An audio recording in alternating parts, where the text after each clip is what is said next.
الحمد لولیہ والصلاة علی اہلہا اما بعد. گرامی قدر صدر جلسہ، حضرات علماء کرام و دانشوران قوم و ملت،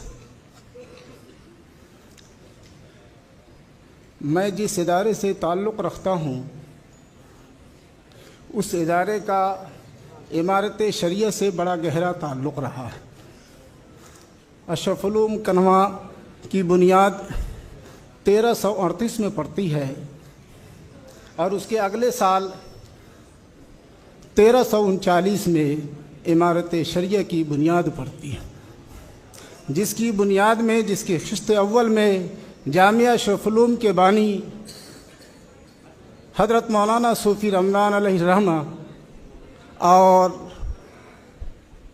ان کے خادم حضرت قاری طیب صاحب رحمہ اللہ تشریف لائے تھے. اس لیے بڑا گہرا تعلق رہا ہے. ہم ایک بات حضرت مولانا شبلی صاحب سے کہنا چاہتے ہیں. ہم نے ان کی بات سنی ہے، وہ بھی میری بات سن لے. شاید کہ میری بات کچھ منفی ہو، آپ حضرات معاف فرما دیں گے. آپ نے موجودہ امیر شریعت یا سابق امیر شریعت کہہ لیجئے، ان کے حوالے سے ایک دو باتیں کہی کہ وہ ان کو ہندوستان کی شہریت حاصل نہیں. ایک بات. دوسری بات یہ کہ وہ مستند عالم نہیں. بلا شبہ یہ دونوں باتیں صحیح ہیں، آپ نے صحیح فرمایا ہے، لیکن ان کو امیر بنانے میں بنیادی جو رول ہے وہ آپ ہی کا رول ہے. آپ ہی نے ان کو بنایا تھا. غلطی آپ کی ہے بنیادی. آپ کے سامنے حضرت مولانا نظر توحید صاحب، حضرت مولانا انیس الرحمان صاحب، جن کی خدمات اس قدر عظیم ہے، خصوصاً حضرت مولانا انیس الرحمان صاحب کی، کہ ہم دیکھتے ہیں یا آپ دیکھیں تو آپ کی سر کی ٹوپی گر جائے گی. لیکن آپ نے ان کو بنایا، آپ نے ان کو ترجیح دیا، اور جب وہ امیر منتخب ہوئے تو آپ نے اصالتاً اپنی طرف سے اور نیابتاً سارے کارکنان کی طرف سے آپ نے ان کی بھرپور تائید کی تھی. اب بات یہ پھیل رہی ہے کہ آپ دونوں میں اختلاف ہو گیا ہے. آپ دونوں میں اختلاف ہو گیا ہے. اس اختلاف کے نتیجے میں آپ کو برطرف کر دیا گیا ہے اور آپ اب نئی عمارت قائم کر رہے ہیں. خدا نہ کرے ایسا نہ ہو. اب نئی عمارت قائم ہو رہی ہے. ارباب حل و عقد نے نئے امیر شریعت کا انتخاب کیا ہے. ارباب حل و عقد نے پہلے کو برطرف کیا یا نہیں؟ اگر وہ برطرف ہو گئے ہیں تو سوال یہ ہے کہ ان کی عمارت پر قبضہ کیوں ہے؟ عمارت وہ قوم و ملت کا سرمایہ ہے. وہ عمارت شریعہ ہے، پوری قوم و ملت کی پونجی ہے، سرمایہ ہے، ان کی فکر ہے، باپ دادا کا لگایا ہوا پودا ہے. ان کی حفاظت ہماری ذمہ داری ہے. وہ ہے کیوں؟ ان لوگوں کو برطرف کیا جائے، خالی کروائے جائے. اور اگر نہیں خالی کروا رہے ہیں تو یہ ارباب حل و عقد کی کمزوری ہے. یہ ارباب حل و عقد کی کمزوری ہے. خود ارباب حل و عقد کا مسئلہ زیر غور ہوگا.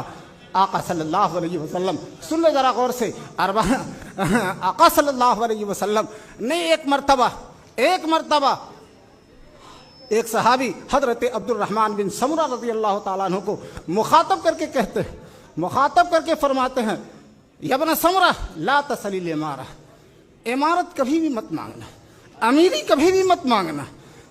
فَإِنْ أُوتِيتَهَا عَنْ مَسْأَلَةٍ وُكِلْتَ إِلَيْهَا، اگر وہ عمارت مل گئی تمہیں اور تمہارے سوال پر ملا، تمہارے امیدوار ہونے پر ملا، قوم نے منتخب کر دیا تم پہ مانگنے پر، تو یاد رکھو وکلت الیہا، تم خود اس عہدے کے، اس عمارت کے سپرد کر دیے جاؤ گے. اللہ کی مدد تمہارے شامل حال نہ ہوگی.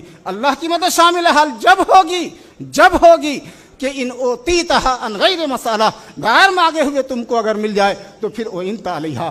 اس پر اللہ کا وعدہ ہے. ہونا تو چاہیے تھا کہ ارباب حل و عقد ایسے افراد کا انتخاب کرتے کہ جو افراد امیدوار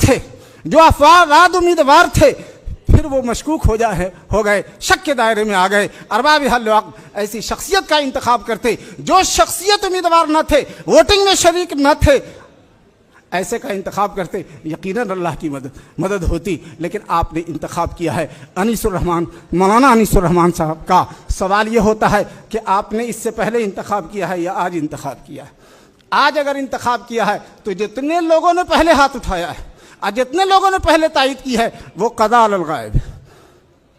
آپ کے ہاتھ اٹھانے کا کوئی اعتبار نہیں، جو پہلے آپ نے اٹھایا وہ قضاء علی الغائب ہے۔ صحیح نہیں، حضرت ابھی تشریف لا رہے ہیں، حضرت ابھی تشریف لا رہے ہیں، اب سے جو بات ہوگی حضرت کے سامنے آپ کے ہاتھ اٹھانے کی وہ بات قابل اعتبار ہوگی۔ آپ نے جو پہلے تائید کی ہے اس کا اعتبار نہیں۔ آپ اگر حضرت کو امیر شریعت مان رہے ہیں، تسلیم کر رہے ہیں، استرنو تائید کرے حضرت کی، اور اگر موجودہ جو امیر شریعت ہے ان ابواب حل و عقد ان کو یقیناً وہ عالم نہیں ہے، یقیناً وہ عالم نہیں ہے، سب تائید کر دے، یقیناً تائید کرے، ارباب حل عقد بھی وعدہ کرے کہ ہم عمارت کا دفتر خالی کرواویں گے، ان سے خالی کرواویں گے، ہر حال میں خالی کرواویں گے، اور وہ عالم نہیں ہے۔ ان کے باپ دادا کی خدمات سر آنکھوں پر، بہار اب جو گلشن میں آئی ہوئی ہے یہ سب پود انہی کی لگائی ہوئی ہے۔ یہ حقیقت ہے کہ ان کے باپ دادا کے جو خدمات ہے، تاریخ ہر چیز کو فراموش کر سکتی ہے، ہر چیز کو فراموش کر سکتی ہے، ان کے باپ دادا کی خدمات کو فراموش نہیں کر سکتی۔